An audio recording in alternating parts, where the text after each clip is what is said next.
Et Dieu va également commencer à te faire grandir dans différents niveaux spirituels.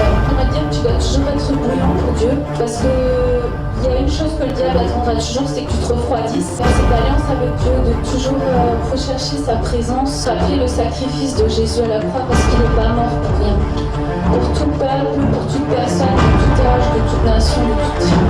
Allumer un feu dans ta vie où tu cherches la présence de Dieu. Les multitudes ne pourront te traverser pas, mais la présence de Dieu va faire de toi l'homme, la femme le plus heureux de la terre.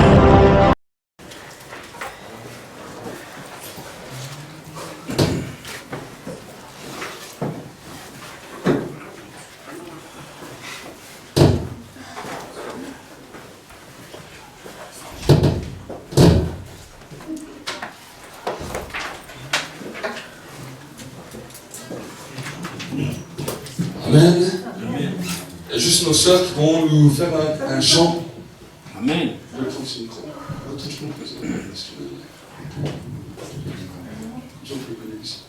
Amen.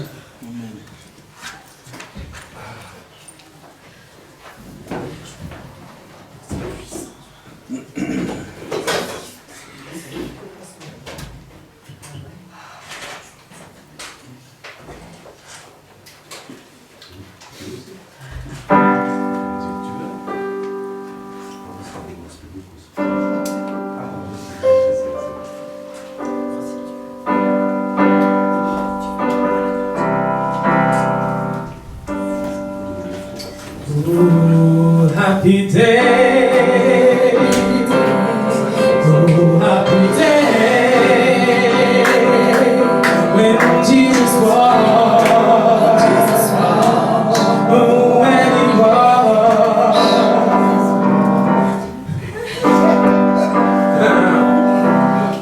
Oh, happy day.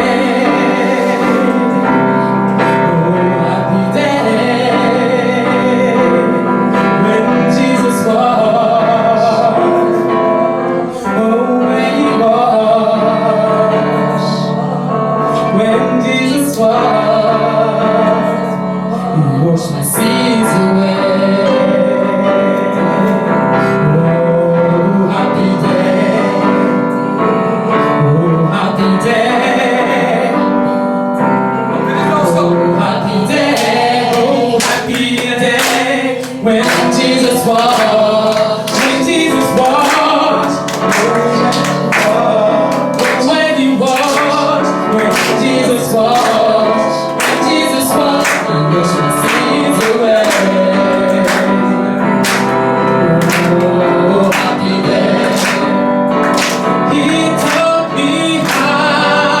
sing away,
oh happy day, oh happy day, oh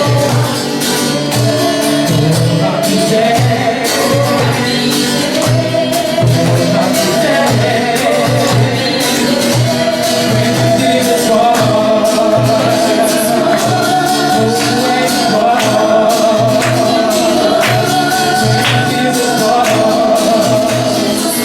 You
Amen. Amen. Amen. Est-ce que vous êtes dans la joie ce matin? Amen. Nous sommes heureux dans la présence de Dieu. Amen.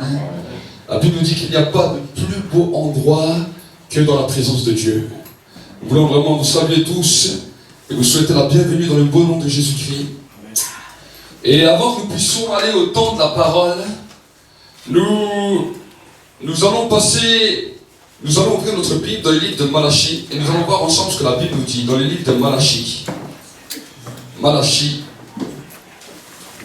Nous allons faire un temps de prière pour les dîmes et les offrandes. Et j'aimerais vous encourager à ouvrir votre Bible dans le livre de Malachie. Voir ensemble ce que la Bible nous dit, Malachie au chapitre 3 et au verset 7. Et nous allons entendre ce que le Seigneur nous dit à travers sa parole. La Bible nous dit la chose suivante. Depuis le temps de vos pères, vous vous êtes écartés de mes prescriptions et vous ne les avez pas gardées. Revenez à moi et je reviendrai à vous, dit le Seigneur l'Éternel des armées. Et vous dites, en quoi devons-nous revenir? Un être humain peut-il frustrer Dieu? Car vous me frustrez et vous dites, en quoi t'avons-nous frustré? C'est sur la dîme et sur le prélèvement. Vous êtes frappés par la malédiction et vous me frustrez la nation tout entière. Apportez à la maison du trésor toute la dîme, afin qu'il y ait des provisions dans ma maison. Mettez-moi de la sorte à l'épreuve, dit l'Éternel des armées, et tu verras si je n'ouvre pas pour vous les écluses du ciel, et si je ne déverse pas pour vous la bénédiction au-delà de toute mesure. Pour vous, je menacerai celui qui dévore, et il ne vous détruira pas les fruits du sol, et la vigne ne sera pas stérile dans vos campagnes, dit l'Éternel des armées. Et toutes les nations vous me diront, bienheureux, car vous serez un pays de délices, dit l'Éternel des armées. Amen. Amen. Vous savez, quand nous lisons la parole de Dieu et quand nous voyons tout ce que la Bible nous dit, nous voyons que Dieu va traiter tous les sujets. Il peut traiter très bien les problèmes de maladie, il peut traiter très bien les problèmes dans lesquels émotionnels, physiques, spirituels. Mais la Bible nous dit que Dieu s'occupe aussi et traite aussi la dimension financière. Et la dimension que Dieu a donnée pour pouvoir bénir vos finances. Parce que des fois, vos finances ont besoin d'être bénies. Vous avez besoin aussi de pouvoir vivre, d'avoir tout ce dont vous avez besoin et de voir que chaque jour de vos vies, Dieu pourvoit à tout ce dont vous avez besoin. Amen. Nous sommes conscients et nous voyons très bien aujourd'hui que malgré l'abondance de notre pays, beaucoup d'hommes et de femmes sont dans le manquement, beaucoup d'hommes et de femmes sont comme frappés par une malédiction alors que nous sommes dans un pays soi-disant développé, dans lequel il est censé tout avoir et dans lequel normalement quand on parle d'un pays soi-disant développé, on ne devrait plus parler de pauvres. Et pourtant nous sommes dans une réalité dans laquelle nous sommes dans un pays où beaucoup de gens sont pauvres, même si des fois ils ont de l'argent, on dirait qu'ils n'ont plus rien. Et la Bible nous parle de cela comme d'une malédiction. Et la chose que Dieu a mis en place pour que nous puissions évoluer et pour que nous puissions avoir une bénédiction, même nous-mêmes venir sur nos vies, la Bible nous dit que Dieu a mis en place ce qu'on appelle la dîme. C'est quelque chose que tu donnes à Dieu et que Dieu va multiplier pour toi. Amen. C'est une adoration. La dîme est une adoration que tu donnes à Dieu. Et quand tu donnes cela à Dieu, alors c'est Dieu qui va multiplier ce que tu as donné et pour que toi, tu puisses ne rien manquer et ne pas être dans le besoin. Amen. Amen. Vous savez, quand je me suis converti, c'est quelque chose, c'est le frère qui m'a amené à la foi m'avait parlé de cela. Et j'étais moi-même avec pas trop de sous en poche, quasiment rien du tout. J'avais plus de soucis que de 6 sous en poche. Et le frère m'avait parlé de cela. Et j'ai dit, bon, j'ai pas grand-chose. Mais dès que j'ai quelque chose, je vais essayer. Et je vous garantis, j'ai commencé à essayer. Et j'ai commencé à donner. J'ai commencé à donner à Dieu. Et jusqu'à aujourd'hui, ça fait maintenant plus de 14 ans. J'ai pu voir combien Dieu a béni toujours. Amen. Amen. C'est pas une obligation. Aujourd'hui, je ne te dis pas ça pour obliger. Je ne vais même pas passer un panier. Je ne regarde même pas qui donne ou qui ne donne pas. Il y a des boîtes là-bas, ceux qui veulent donner. Je vous explique simplement une règle spirituelle pour vous amener dans une dimension dans laquelle la malédiction est ruinée de vos vies. Amen. Exactement. La malédiction de pauvreté doit être brisée. Et Dieu veut que tu puisses vivre dignement sur cette terre parce que Dieu aime tous les hommes. Amen. Donc je vais prier pour cela. Et ceux peut-être qui n'ont rien, Je vais prier aussi pour vous, pour que Dieu puisse vous donner. Amen. Je prie pour ceux qui donnent, mais ceux qui n'ont rien, je prie pour que Dieu vous donne, pour que vous puissiez expérimenter et voir comment Dieu bénit. Amen. Nous allons prier ensemble pendant un temps. Seigneur, je veux réellement te bénir et je te présente toutes ces dîmes, toutes ces offrandes qui te sont apportées dans la maison de Dieu. Et Seigneur, je te demande, tu vois tous ceux et celles qui ont donné. Alors Seigneur, je te demande que maintenant la malédiction de pauvreté qui résidait dans leur vie soit brisée maintenant et qu'ils puissent commencer à voir dans leur vie, Seigneur, une abondance. Qu'ils commencent à voir, Seigneur, qu'ils commencent, Seigneur, mon Dieu, à voir un changement et qu'ils voient que le Dieu de toute grâce, le Dieu qui a parlé par sa parole, accomplit toujours ce qu'il dit. Seigneur, ouvre les écluses du ciel pour la vie de mes frères et mes sœurs. Et je te prie aussi pour tous ceux qui sont là et qui peut-être n'ont rien. Ils n'ont rien à donner. Pourquoi? Parce qu'ils n'ont rien dans leurs mains. Alors Seigneur, je te demande de leur donner de la semence. Et lève tes mains juste vers le ciel. Et lève tes mains vers le ciel. Et levez vos mains.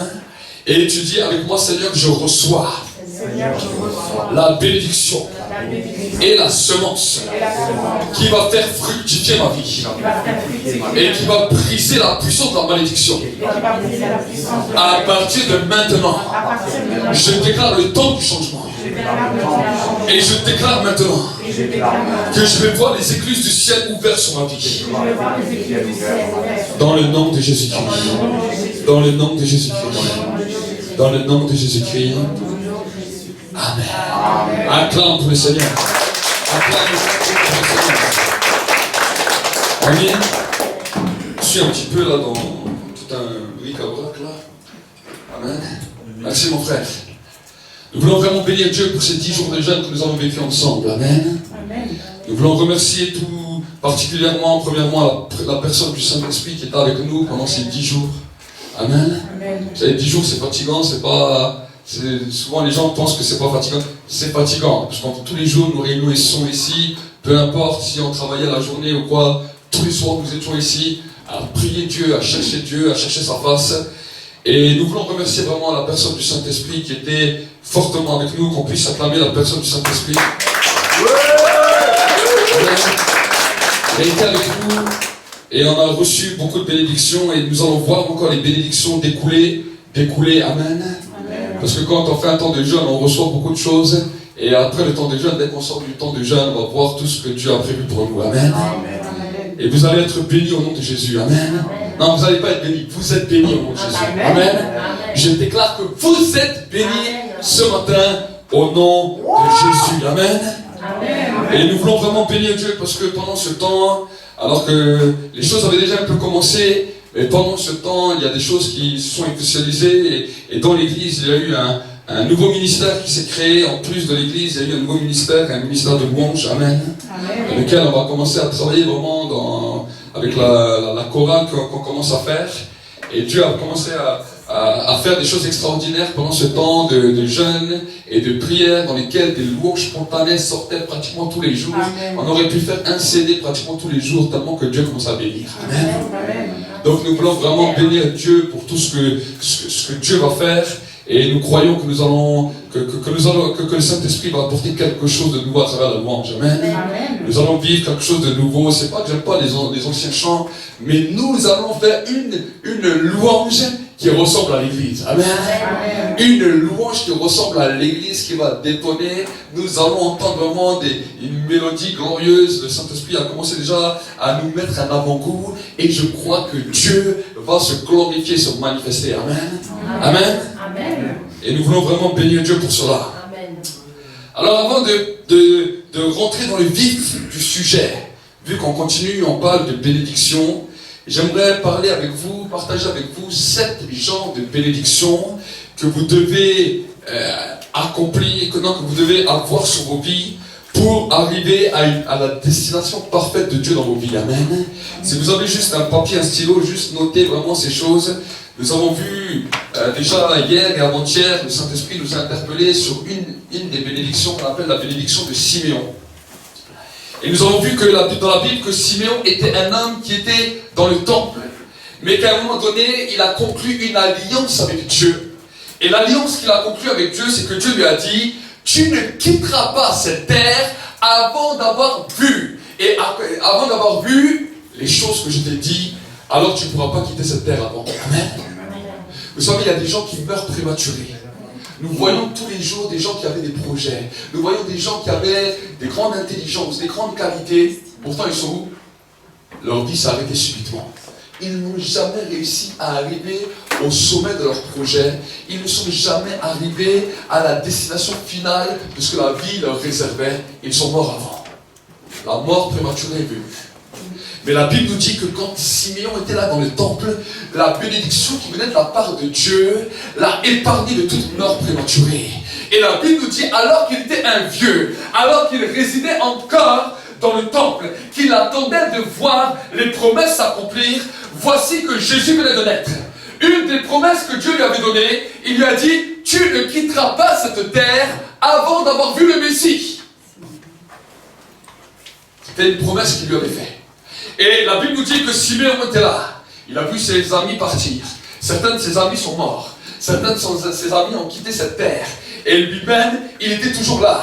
Et il disait, si aujourd'hui je vis, c'est parce que je n'ai pas encore vu toutes les promesses que Dieu a dit sur ma vie. Je n'ai pas encore vu toutes les promesses jusqu'à leur accomplissement. Et la Bible nous dit alors qu'il était un vieux, et qu'on vient lui présenter Jésus dans le temple, et que quand il prend Jésus, voici que le Saint-Esprit lui parle, et il lui dit, voici la promesse que je t'avais dit. Voici cet enfant que tu vois, c'est lui le Messie. Qu'est-ce qu'il a dit cet homme? Cet homme a dit, Seigneur, maintenant tu peux me laisser partir en paix, parce que mes yeux ont vu ce que tu m'avais dit. Amen. Amen.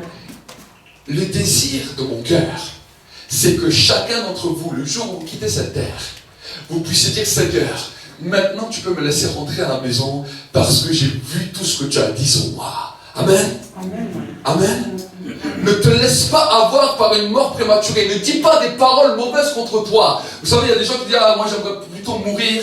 Ils disent des paroles, ils décrètent des paroles. Ce sont des paroles mauvaises contre toi, qui donnent des droits à la puissance de la mort, qui vient prendre les gens prématurément. Dieu veut te donner ce matin une bénédiction dans laquelle tu verras toutes les promesses de Dieu s'accomplir dans ta vie. Amen. Amen. Amen. Amen. Alors je vais parler un petit peu avec vous, courtement, de cette promesse, de cette bénédiction, pour pouvoir parvenir à la destination ultime. La première des bénédictions que j'aimerais parler, c'est la bénédiction d'Enoch. La Bible nous dit que Enoch était un homme qui a commencé à marcher avec Dieu, à connaître Dieu à l'âge de 300 ans. Eh oui, ils n'avaient pas les mêmes niveaux d'âge que nous. À l'époque, ils vivaient jusqu'à 900, 1000 ans. Vous voyez dans la Bible, il y a des gens qui Joshua, quel âge avait l'homme le plus vieux? 969. Amen, 969. Mathusalem, c'est pour ça qu'on dit toujours vieux comme Mathusalem, ou qu'on dit des choses comme ça. Parce que c'était l'homme le plus vieux qui a demeuré sur terre. Alors il vivait jusqu'à 900 ans, mais lui à l'âge de 300 ans, c'est pour ça que vous voyez dans la Bible, il se marie à 200 ans, il se marie à 300 ans. Aujourd'hui, si quelqu'un doit se marier à 300 ans, je ne sais pas, mais à l'époque c'était comme ça. Et la Bible nous dit que lui à 300 ans a commencé à 300 ans, aujourd'hui je suis marié avec un squelette. Mais là-bas, à 300 ans, il a commencé à marcher avec Dieu. Et la Bible nous dit que là, il a commencé à marcher, et là, il a marché toute seule. Non, il a marché pendant 300 ans avec Dieu. Il a marché pendant 300 ans avec Dieu. Et il a commencé après plus de 100 ans, et pendant 300 ans, il marche avec Dieu. Imaginez 300 ans. Ici, sur terre, peut-être que vous allez vous convertir à... Et plus les plus chanceux, ils vont se convertir à 9, 10 ans, 11 ans, 12 ans. Les autres peut-être à 20 ans, d'autres à 30 ans, d'autres à 40 ans. Donc vous voyez un petit peu le temps qu'on marche avec Dieu. Mais lui, il a marché pendant 300 ans avec Dieu sur la terre. Et la Bible nous dit que Dieu a trouvé tellement ça bon qu'un homme s'attache à lui pendant 300 ans et qu'il ne s'arrête pas, que la Bible nous dit qu'il a été le premier qui a été enlevé au ciel. Et il commence à marcher et du jour au lendemain, il a disparu, il a été enlevé.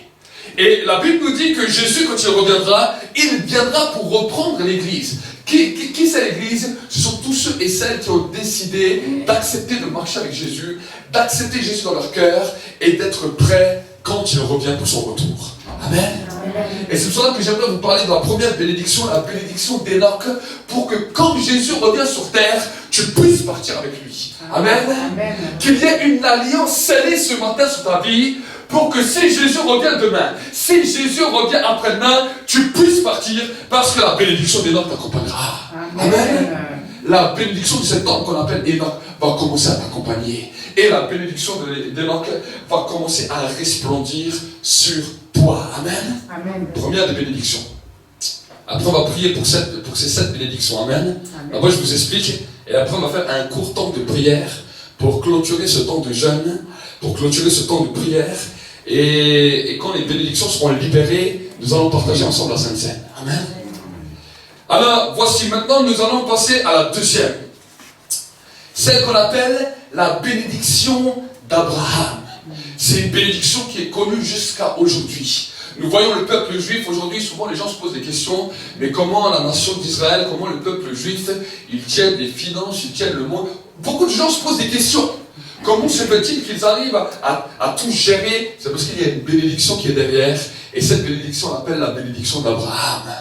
La bénédiction dans laquelle Dieu a dit, je te bénirai, et je te rendrai fécond, et je te multiplierai sur toute la surface de la terre. Amen.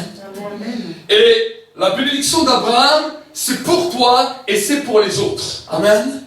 Parce que quand Dieu nous bénit, c'est pas simplement pour être égoïste et dire non, non, la bénédiction m'appartient qu'à moi. Non. Quand Dieu te bénit, c'est pour que tu puisses être non seulement béni, mais pour que tu puisses bénir les autres. Amen. Pourquoi? Parce qu'autour de nous, nous avons des gens qui souffrent. Autour de nous, nous avons des gens des fois qui ont des problèmes. Autour de nous, nous avons des gens qui ont des difficultés. Et Dieu veut que tu sois un canal de bénédiction pour eux. Et là, nous avons besoin de la bénédiction d'Abraham. Que Dieu puisse nous bénir pour que nous puissions bénir. Amen. Que Dieu nous bénisse pour que nous puissions bénir. Abraham a été une bénédiction pour toutes les nations de la terre.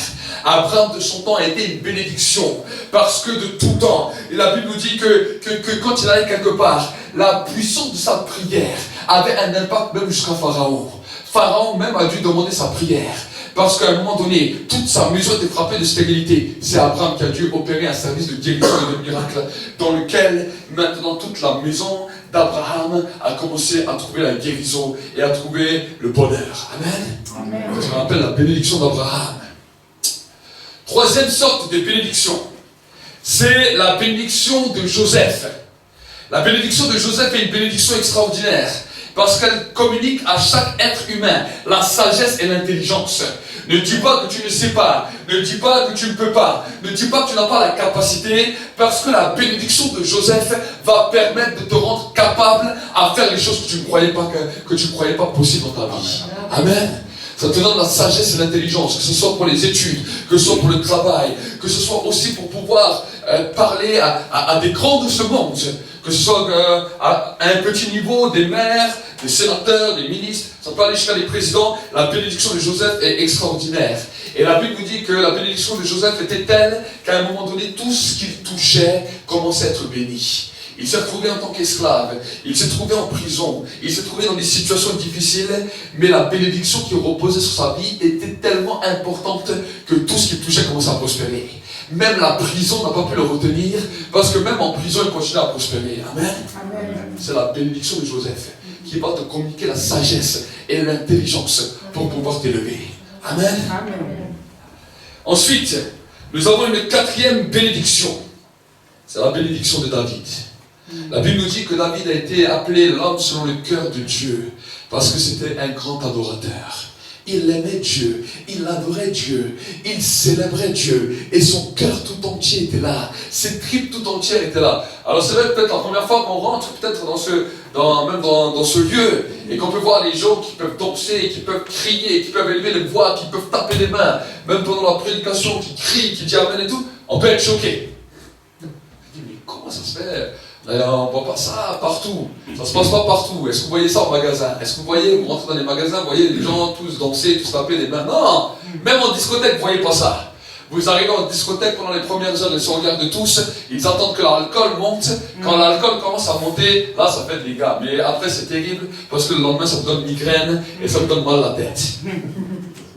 Mais ici, vous arrivez ici, personne n'a encore bu. Tu les vois tous en train de taper des mains. Amen, gloire à Dieu. Tu les vois en train de crier. Et tu poses des questions, tu dis, qu'est-ce qui se passe? Ça, c'est ce qu'on appelle la bénédiction de David. Le cœur d'adorateur qui va bouleverser au point de savoir qui est Dieu et de trembler pour Dieu, de vibrer pour Dieu et de donner une adoration pour Dieu. Amen. La bénédiction de David est une bénédiction importante pour l'Église, pour ta vie de tous les jours. Amen. Parce que la bénédiction de David, quand tu touches le cœur de Dieu, Dieu est heureux et Dieu te regarde favorablement. Amen. Dieu aime tous les hommes, mais Dieu aime quand on les rend heureux. Amen. Il appelle tous les hommes, même les méchants, même ceux qui t'ont fait du mal, même ceux que tu n'aimes pas. La Bible nous dit que Dieu aime tout le monde. Mais si quelqu'un fait plaisir à Dieu, alors Dieu le regarde. Et la Bible nous dit, si tu fais de moi tes délices, on lit tes psaumes, je vais te donner tout ce que ton cœur désire. Amen. Écoute bien, cette bénédiction a la capacité de te donner tout ce que ton cœur désire. Qui a des désirs dans son cœur? Combien vous avez des désirs dans votre cœur? Moi j'ai beaucoup de désirs. Amen. Si cette bénédiction est attachée à ta vie, tous les pleins de désirs que tu as seront accordés. Amen. Maintenant, nous allons parler d'une cinquième bénédiction. Je vais un peu vite, mais je vous donne juste les grandes lignes. On n'a pas le temps de tout développer ce matin. Mais la cinquième des bénédictions, c'est la bénédiction d'Esther. La bénédiction d'Esther est une distinction au milieu de l'injustice, au milieu des problèmes, au milieu des tracas. Quand des fois tu vis une vie où tu souffres de l'injustice, quand des fois tu sens que ta vie est attaquée et tu ne sais pas comment t'en sortir, tu as besoin d'appeler la bénédiction d'Esther sur ta vie pour que Dieu te distingue de toutes les autres personnes et que là où il y avait l'injustice, la justice commence à se mouvoir. Amen. Que là où tu n'avais plus de sortie, la porte de la sortie s'ouvre à cause de la bénédiction d'Esther. Amen. Ça, c'est la cinquième des bénédictions.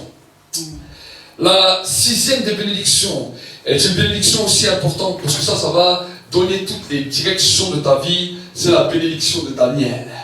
La Bible nous dit que Daniel avait la sagesse, avait la vision, dans la nuit, Dieu lui parlait, lui montrait des rêves, des songes, des visions, et Dieu lui montrait des choses même par rapport à un pays, même par rapport à une nation. Et le roi de Babylone, à l'époque du temps de Daniel, a dû regarder, a dû demander les conseils de Daniel à cause des songes et des rêves et des visions qui impactaient non seulement sa vie, mais impactaient la vie de Daniel. Amen. Amen.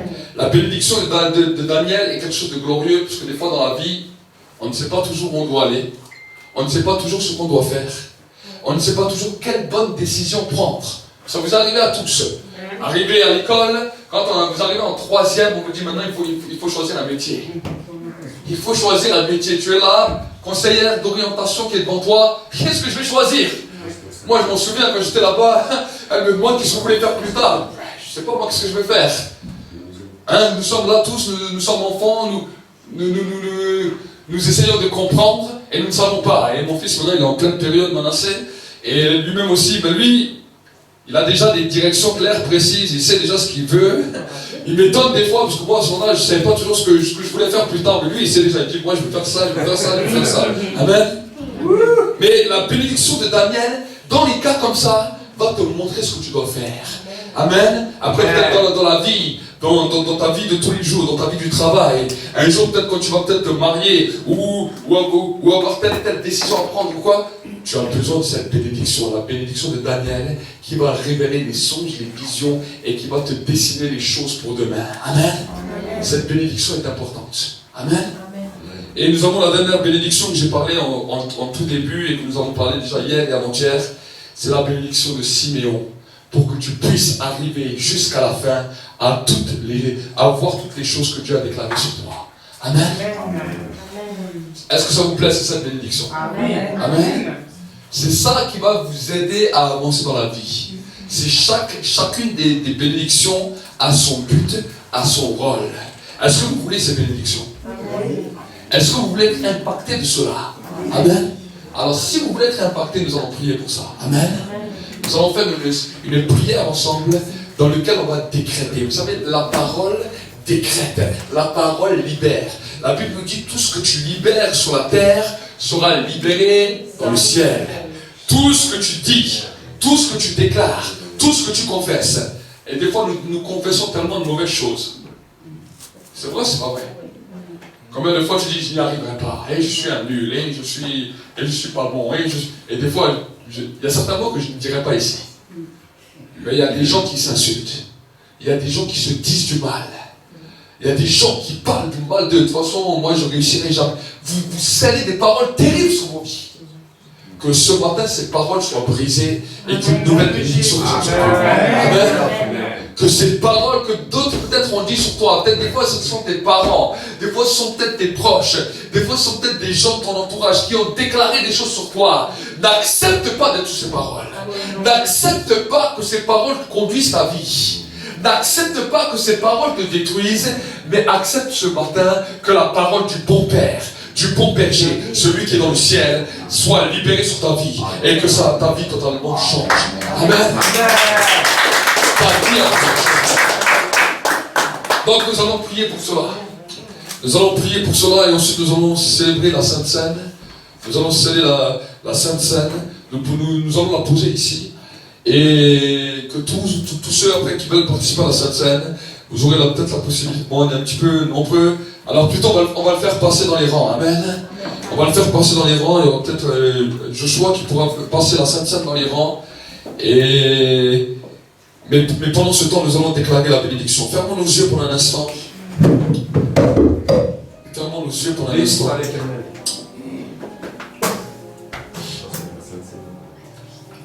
Et tu vas déclarer avec moi, Père de gloire. Fermons nos yeux, levons nos mains et dis avec moi, Père de gloire. Ce matin, je viens devant le trône de ta grâce. Tel que je suis. Seigneur, dans ce temps de jeûne et de prière, mon esprit a compris les nouvelles choses.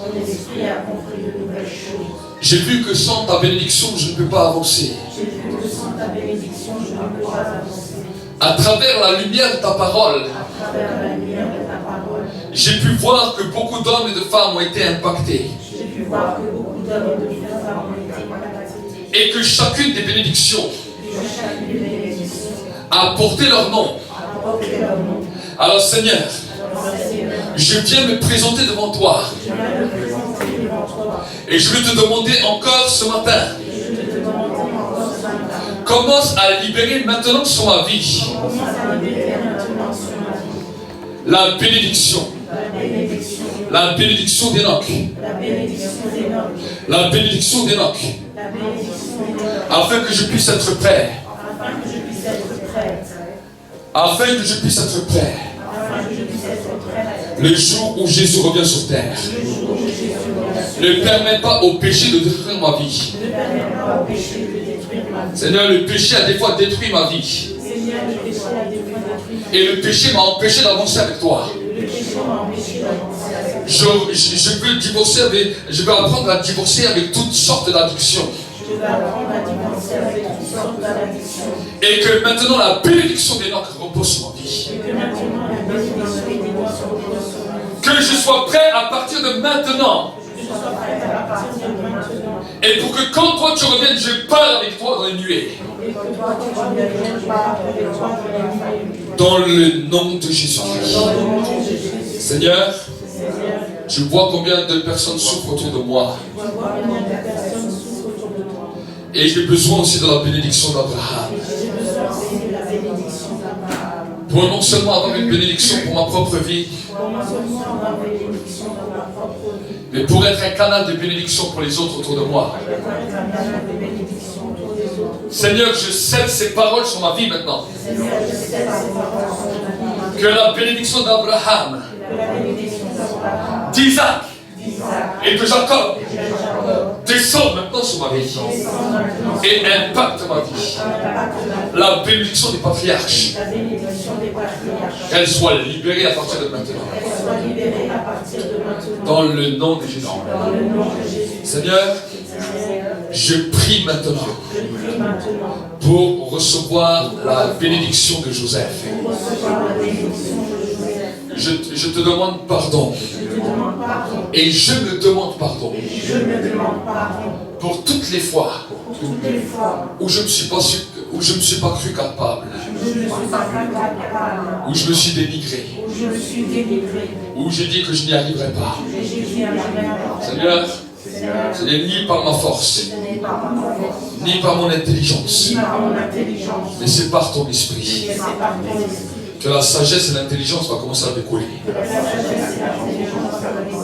Alors que la bénédiction de Joseph soit libérée sur ma vie, de sorte que tout ce que je touche soit béni. Que mes mains soient bénies. Lève tes mains, dis Seigneur que mes mains soient bénies. Que tes mains soient bénies.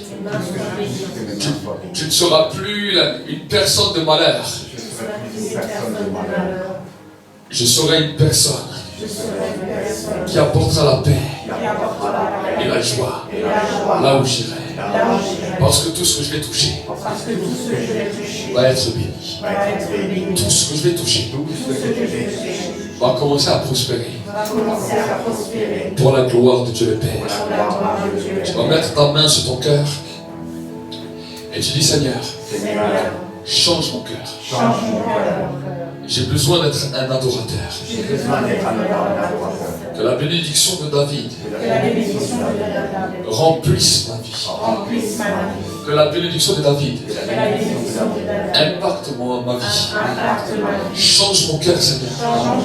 Tu as dit dans ta parole que David était un homme selon le cœur de Dieu.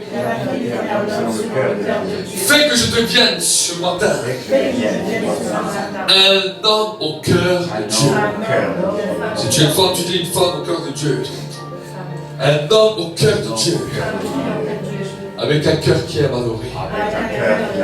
Et qui prend plaisir à adorer, à louer et à célébrer Dieu. Et à célébrer Dieu. Pose ta main sur ta tête et dis Seigneur, que la bénédiction d'Esther repose sur ma vie. Et que je puisse avoir la distinction au milieu de l'injustice. Que chaque fois que je suis confronté à l'injustice,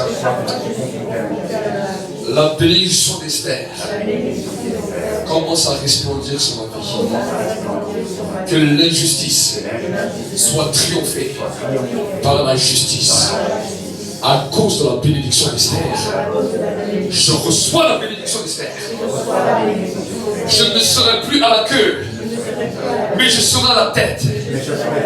Je ne serai plus derrière, mais je serai devant. À cause de la bénédiction d'Esther. Tous ceux qui se dresseront contre ma vie auront le cœur incliné en ma faveur.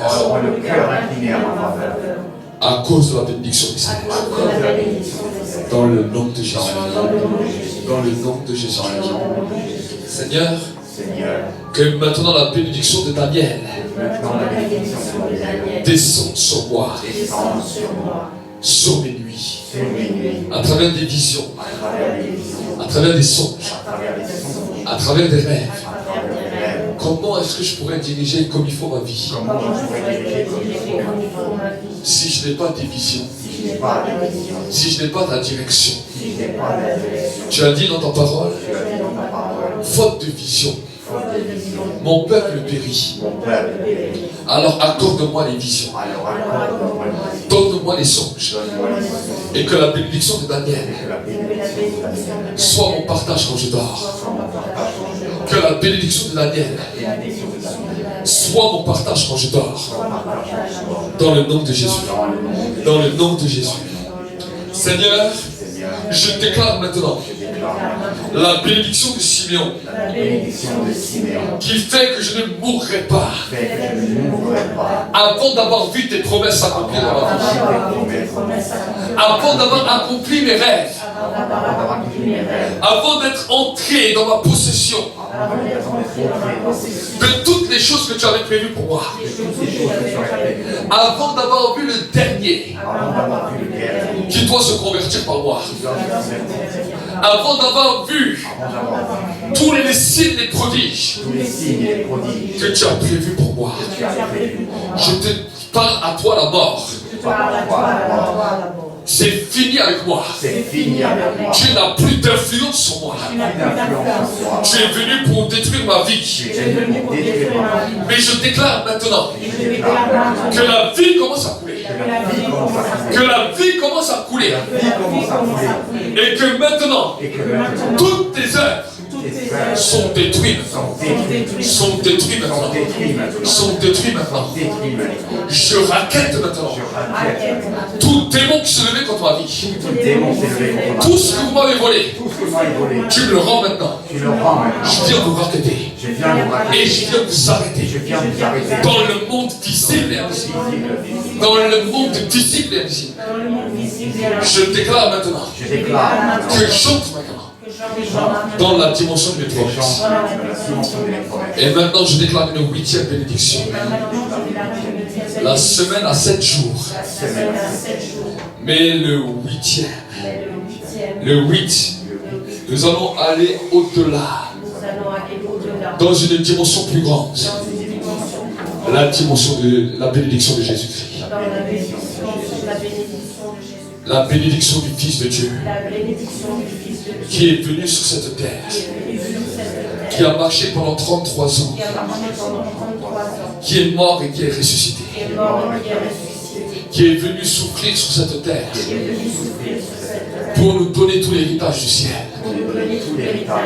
Lui qui avait tout au ciel, il s'est dépouillé lui-même afin de nous le donner.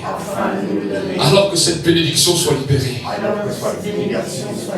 par rapport aux guérisons, par rapport à la liberté, que la bénédiction de Jésus commence à descendre.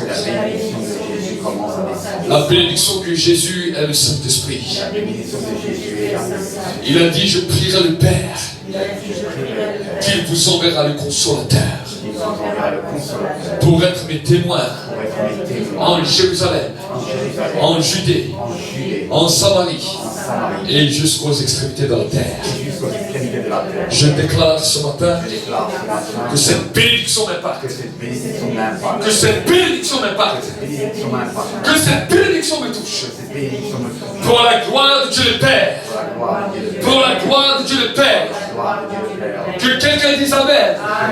Et que quelqu'un acclame dans ce lieu. Acclame dans ce lieu. Amen. Amen.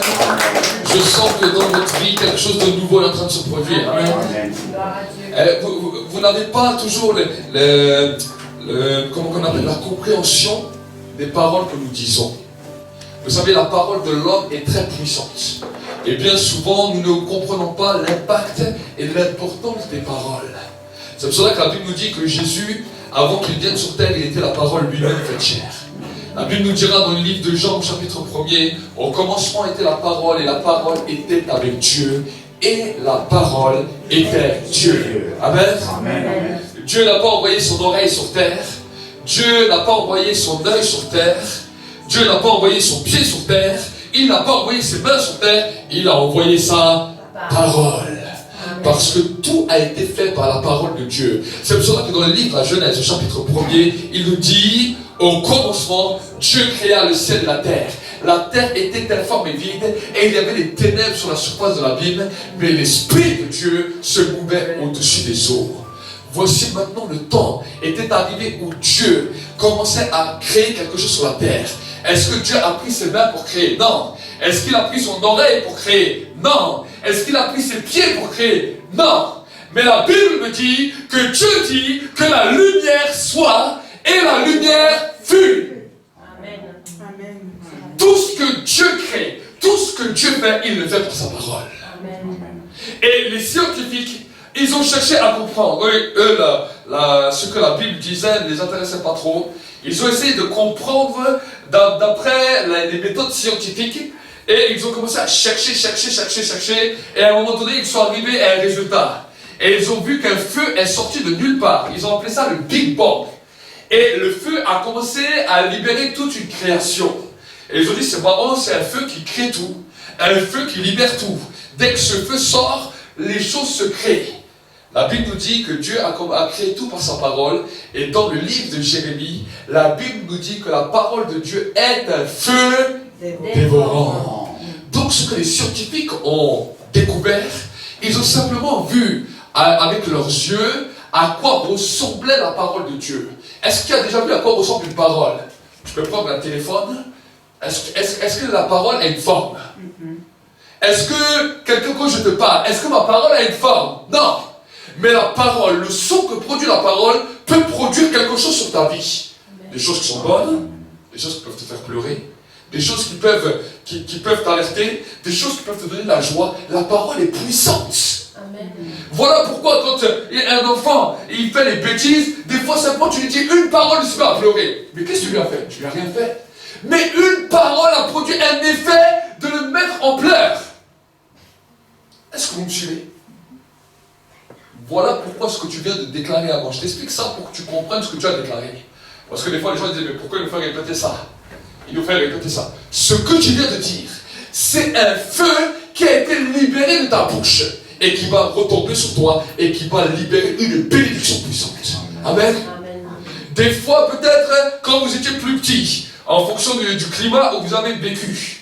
Certains qui ont vécu des fois avec des parents tortionnaires, qui ont dit des paroles mauvaises sur leur vie, qui les ont maudits dans leur enfance. En grandissant, c'est comme si les paroles de leurs parents les suivaient et ils n'arrivent même pas à se développer. Pourquoi? Pourtant, ils ont 2 bras, ils ont 2 pieds, ils ont une tête, ils ont tout, ils ont une capacité comme un autre, et pourtant ils sont bloqués à cause de certaines paroles. Pourquoi? Pourquoi on peut dire que non, c'est vrai, mon père avait raison, ma mère avait raison, elle avait dit ça, et finalement je n'arrive à rien. Comment ces paroles ont pu s'attacher à toi si ces paroles n'avaient pas d'impact? Est-ce que vous comprenez? Voilà pourquoi la Bible nous dit que Dieu a été un père pour l'humanité, pour déclarer une parole d'amour à tous ceux et celles qui acceptent de le reconnaître comme père. Amen. Amen. Si tu acceptes Jésus comme Seigneur et Sauveur, tu reconnais Dieu comme père. Et parce que tu le reconnais comme père, les paroles d'amour qu'il déclare à ses enfants, il déclare des paroles d'amour, pas à tout le monde, il déclare les paroles d'amour à ses enfants. Amen. Amen. Et c'est pour cela que quand on accepte Jésus, on devient son fils. Et là, on s'approprie les nouvelles paroles. Avant, nous étions orphelins. Nous n'avions pas de père. Mais quand nous avons reçu Jésus dans notre cœur, nous avons reçu, la Bible nous dit, un esprit d'adoption dans lequel nous pouvons dire à ma Père. Amen. Amen. Amen. Amen. Je ne suis plus orphelin. J'ai un Père qui a déclaré des paroles sur moi. Amen. Et il a déclaré les paroles les plus belles sur ses enfants. Les paroles de réconfort. Et peut-être si là, tu es dans ce lieu, et tu te dis, oui, mais c'est bien joli, mais est-ce que ces paroles sont pour moi? J'aimerais te dire que ces paroles sont pour tout le monde. Amen. Tous ceux, dès que tu acceptes le sacrifice que Jésus a fait à la croix pour toi, tu deviens son fils. Et les bénédictions que nous avons déclarées là maintenant sont pour toi. Et l'Église dit oui, et en Jésus nous disons Amen. Amen. Amen. Je n'ai pas encore commencé à prêcher, je vous ai un peu chauffé. Amen. Parce qu'avant de prêcher, je veux que vous puissiez prendre la Sainte Seine. Si peut-être Joshua, tu peux aller dans les rangs et pouvoir partager la Sainte Seine. Pourquoi je vous ai dit ça avant? Pour que quand la Sainte Seine vient, quand tu vas prendre le pain et le vin, quand tu vas prendre le pain et le vin, tu vas dire, Seigneur, maintenant, je viens avec mon nouveau papa. Les paroles que mon papa dit sur moi, elles vont descendre sur moi. Amen. Amen. Les paroles que mon papa dit sur moi, elles vont descendre. Amen. C'est ça ce matin que j'aimerais t'encourager. C'est ça que ce matin j'aimerais t'encourager. Alors que je sois en train de distribuer ce temps de Sainte Seine. Ce temps de Sainte Seine. Ce temps de Sainte Seine déclare. Quand tu prends cela, tu dis les nouvelles paroles de mon papa. Quand tu prends-le en même temps, et quand tu prends ce pain et ce vin, dis-le. Dis les nouvelles paroles de mon papa pour moi. Les nouvelles paroles de mon papa. Les paroles de vie. Non, Dieu n'a pas des projets de malheur. Mais la Bible nous dit que Dieu a des projets de vie. A des projets de bénédiction pour te donner un avenir et une espérance. Dieu veut te donner un avenir et une espérance. Ce matin encore. Ce matin encore. Dieu veut te donner un avenir et une espérance. Quand tu prends ce pain, ce vin, ferme tes yeux à ta place et dis les paroles de mon papa. les paroles de mon papa. Alléluia. Ce que tu as dit de moi, Seigneur, ce que tu as déclaré. Oh, dis-le-moi, Seigneur, encore une fois. Dis-le-nous, Seigneur, encore une fois. Les paroles que tu as dit sur nous, Seigneur. Les paroles que tu as déclarées, les paroles prophétiques que tu as dit. Seigneur, dis-les-nous encore. Dis-les-nous encore, Seigneur. Dis-les-nous encore. Que les enfants, Seigneur, soient impartés là-bas, maintenant, à cet instant, par la parole du Père. La parole du Père. La parole du Père. La parole du Père des Lumières. La parole de celui qui est dans le ciel. Déclare les paroles de ton papa.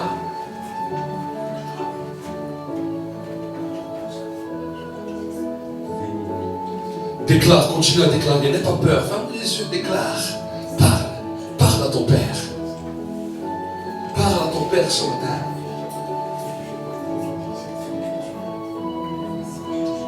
Je sais que nous avons beaucoup prié pendant ces 10 jours, mais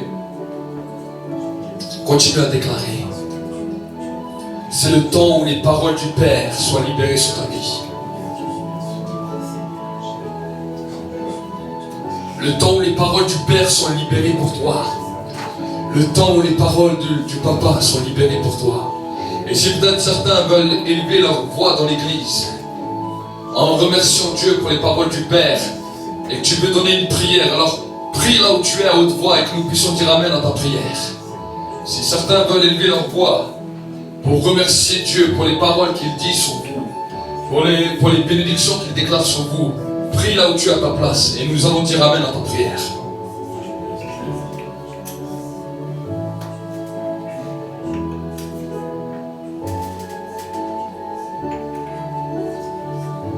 Merci Seigneur parce que tu nous as vraiment parlé ce matin, Papa.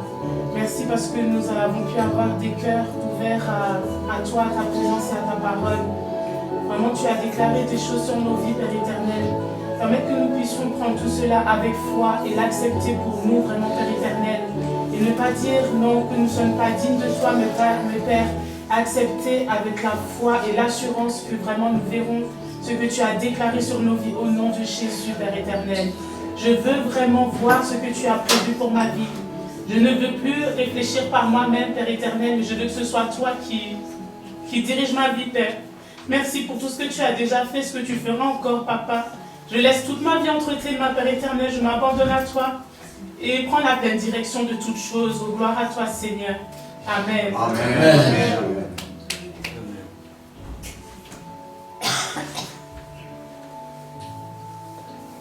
Si peut-être d'autres veulent encore élever leur voix pour un instant.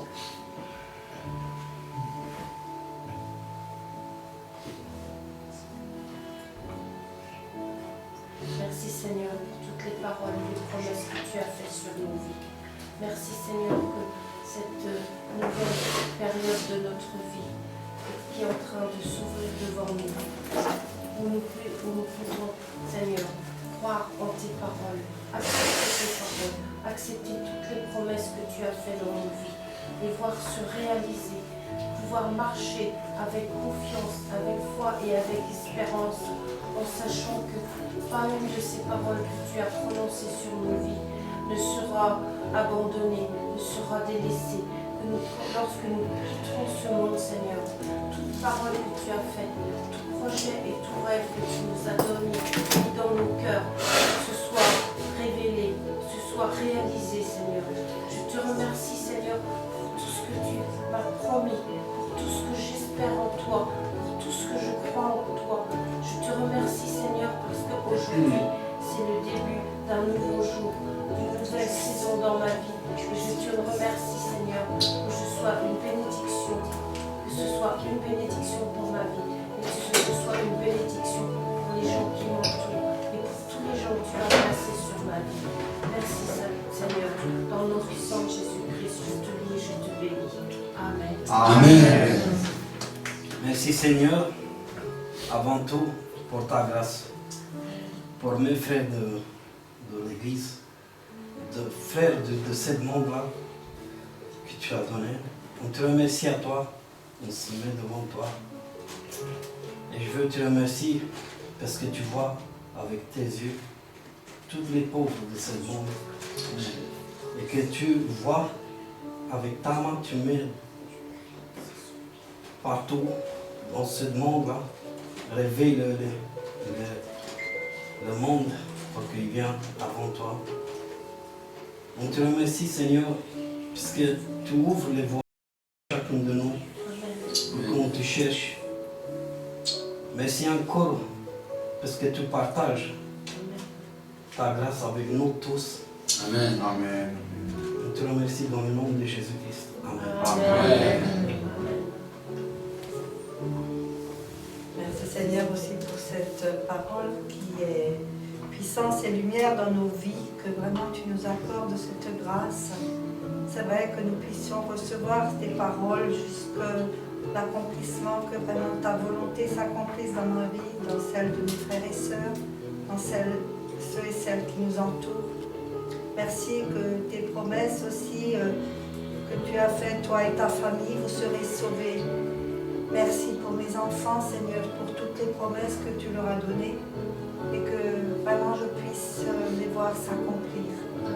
Père, merci dans le nom de Jésus-Christ, ton Fils bien-aimé. Amen. Amen. Amen. Merci Papa du ciel. Aujourd'hui je peux te dire Papa, c'est un mot que je n'ai jamais prononcé parce que je n'ai pas eu de papa. Mais merci pour toutes les paroles qu'à travers ton serviteur tu nous as éclairés et tu as enlevé cet esprit d'orphelin et tu nous as donné un esprit d'adoption par lequel nous pouvons dire Abba Père. Alors je dis Abba Père. Je remercie tous ceux qui ont prié, qui ont jeûné, qui se sont mis devant ta face. Je remercie aussi tous ceux qui ont prié pour moi. Je te dis merci pour la guérison que tu m'accordes pour cette nouvelle saison où tu vas m'envoyer et dans laquelle je pourrai entrer dans la destinée que tu as promise pour moi. Merci Papa, que cette parole s'accomplisse aussi pour tous mes frères et sœurs ici réunis. Dans le nom de Jésus, j'ai ainsi prié.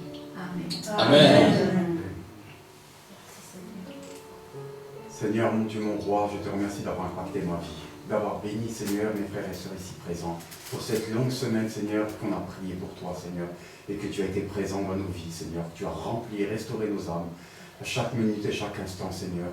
Merci pour toutes ces choses, Seigneur, qui vont s'accomplir sur notre vie, et ces portes qui se sont ouvertes sur notre chemin de vie, Seigneur, de l'éternité. Tu es grand, Seigneur, et tu es bon, et je t'aime de tout mon âme, de tout mon cœur, de toutes mes pensées, Seigneur, de l'éternité. Bénis chaque personne qui sont autour de nous, Seigneur, et que ces choses s'accomplissent pour nous, pour chacun de nous, au nom de Jésus, Seigneur. Amen. Amen. Amen. Merci, cher Saint-Esprit, pour ce temps béni où tu as béni la vie de mes frères et de mes sœurs. Seigneur, je te bénis pour le temps de la parole maintenant qui va être donnée. Que cette parole puisse produire un fruit digne de la repentance dans chacun des cœurs. Et que cette parole devienne comme une dynamite qui va booster leur foi et qui va les amener dans un autre niveau avec toi. Seigneur, je te prie pour ce temps, pour cette matinée, parce que c'est une matinée bénie. Nous déclarons que c'est une matinée bénie. Dans le nom de Jésus-Christ. Amen.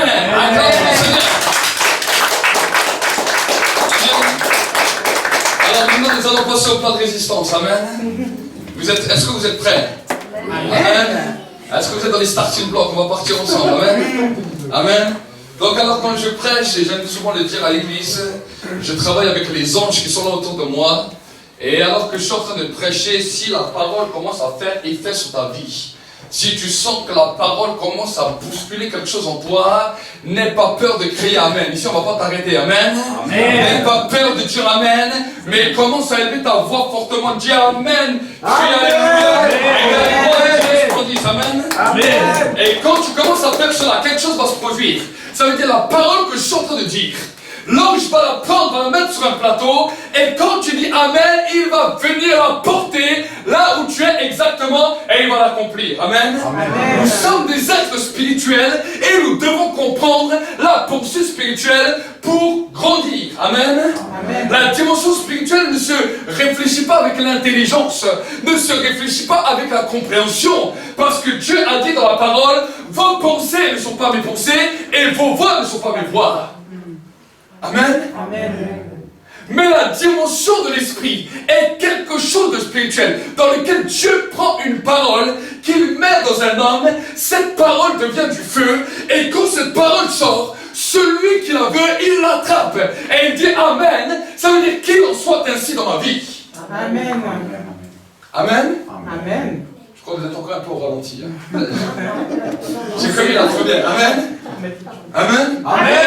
Il faut que vous compreniez. L'église Centre Mondial de Réveil doit devenir une église dans laquelle la dynamite commence à exploser à l'intérieur d'eux. Parce qu'ils comprennent le symbole de la parole. Amen. Amen. Le but dans l'église, mon désir en tant que serviteur de Dieu, c'est que vous puissiez chacun repartir de ce Dieu avec les bagages, avec les munitions de la parole de Dieu, pour que dans la semaine, vous soyez inébranlables. Amen. Amen. Amen. C'est ça qui va vous amener dans le bouleversement. C'est ça qui va vous réveiller. C'est ça qui va vous tenir toujours frais en Dieu. Amen. Amen.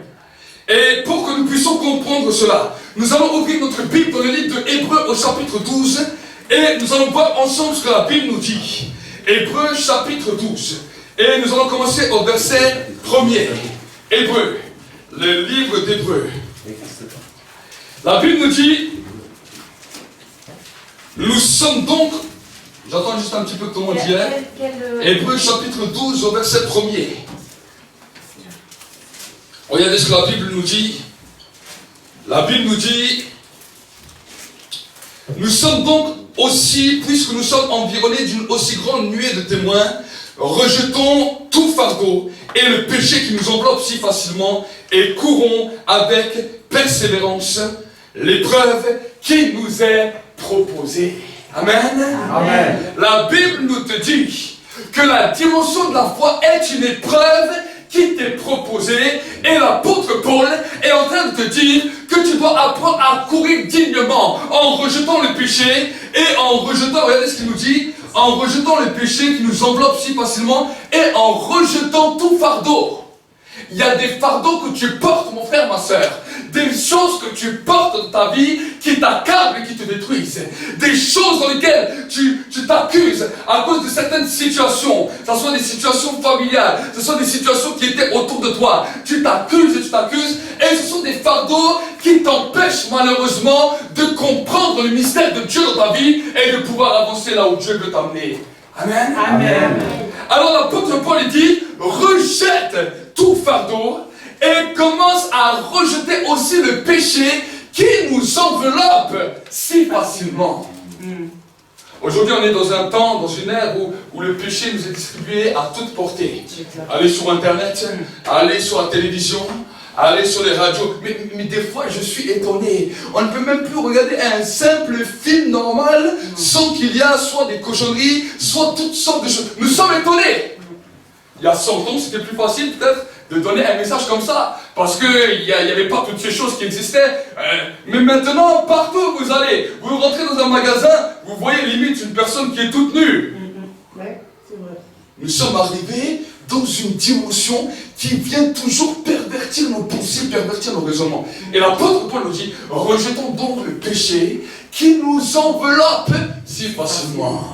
Quand on nous parle d'enveloppe, ça veut dire qu'il se tourne autour de nous. Vous savez, le péché est comme un serpent. Au début, on ne voit pas qu'il est mauvais. Ah, il est gentil, le petit serpent.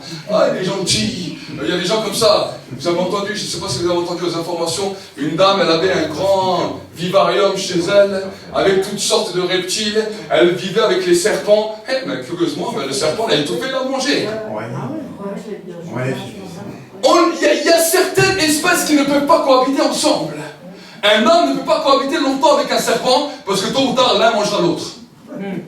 Est-ce que vous comprenez? Oui, allez en Chine, vous allez voir. Un mangera l'autre. Les Chinois mangent des serpents. Les Chinois mangent des serpents, mais dans d'autres pays, c'est les serpents qui mangent des humains. Et la Bible, quand elle nous parle du péché, elle nous le présente comme un serpent. Il vient toujours avec une belle petite allure, il vient comme ça, il se dorlote. Et curieusement, on dit, ah, les petits serpents. mais il n'est pas si méchant, hein? Non, c'est pas si grave. Donne-lui à manger, demain il te mangera. Est-ce que vous comprenez? Aujourd'hui, c'est pas grave, il est petit. Mais demain, quand il est grand, à force que tu l'as nourri, il te détruira et il te dévorera. Pourquoi? Voilà, maintenant, on peut voir dans certains centres, des centres d'addiction, dans lesquels les gens disent, ah, mais je ne voyais pas que peut-être un verre d'alcool était tellement terrible au début. Oh, c'était qu'un verre. C'était qu'une fête avec des amis. Mais quelques années plus tard, ce simple verre avec leurs amis, ce simple petit plaisir est devenu quelque chose qui les a détruits, qui les a anéantis, qui a anéanti leur propre personne, dans lequel ils ne savent même plus qui ils sont. Les drogués, c'est pareil. Combien de fois j'ai parlé avec des gens qui étaient dans la drogue? Ils m'ont dit, au début, c'était qu'un joint pour s'amuser entre des amis. Et ce joint est devenu 2 joints. Et ce 2 joints est devenu 3 joints. Et après, on a fait tous les mois du mois de juin jusqu'au 31. Et après, c'était la catastrophe. Et après, c'était la catastrophe, c'était la canicule. Amen. Mais oui, je l'ai dit sous le forme de l'humour. Mais combien de jeunes gens ont commencé par un joint, ils sont morts d'overdose. Combien de jeunes gens ont commencé avec un joint et ils se sont terminés avec une overdose. Leur vie était terminée. Ils avaient des projets, ils avaient toutes sortes de choses dans leur vie. Dieu avait déposé des plans, ils avaient des dons, ils avaient des qualités comme toi et moi. Ils avaient peut-être aussi le rêve d'avoir un jour une famille, avoir un jour des enfants, arriver un jour à être peut-être grand-père, arrière-grand-père. Mais la drogue les a détruits. Ce serpent pourri les a brisés. Et je crie ce matin pour une jeunesse qui est en train de se détruire, pour des hommes, des femmes qui sont en train de mourir, parce que l'Église vont entendre ça. Amen. Amen. Vous êtes censés être des témoins. Mais témoins de quoi? De porter la lumière là où il y a les ténèbres. Là où les serpents sont en train de manger les hommes et les femmes. Là où ces petits serpents, oh, au début c'est pas si grave que ça. Si! Il y a une alerte d'urgence. Il y a un bouton d'alerte d'urgence. Combien de familles ont été détruites par l'alcool? Dans certaines familles, le père ou la mère buvait, c'était des catastrophes. Les enfants, certains se sont trouvés orphelins, ils se sont trouvés seuls, et des catastrophes sur catastrophes. Ça a enlevé la raison de beaucoup de personnes. On peut juger facilement les choses qui se passent, mais quand vous regardez clairement dans les vies, ça a commencé par quelque chose de petit. Un petit verre, un petit joint, et un petit amusement. Aujourd'hui, notre état va plus loin. Ils ont commencé à dire que Dieu n'existe pas. Et voilà 100 ans qu'ils ont commencé à dire que non, on bannit Dieu de tout. Dieu n'existe pas. Regardez.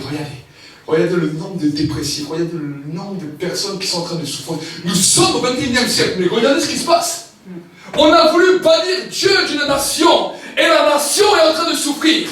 On ne parle même plus seulement des gens qui ont 40 ans ou 50 ans, qui ont perdu leur emploi, qui se suicident. On nous parle de jeunes hommes, de 9 ans, de 10 ans, de 11 ans qui sautent la vie. Et ensuite on va encore plus loin, on dit non, maintenant aux enfants on ne peut plus leur dire si tu es un garçon ou tu es une fille, tu dois encore essayer de trouver quelle est ton identité. Mais dans quel monde nous sommes? Dans quel genre de monde sommes-nous?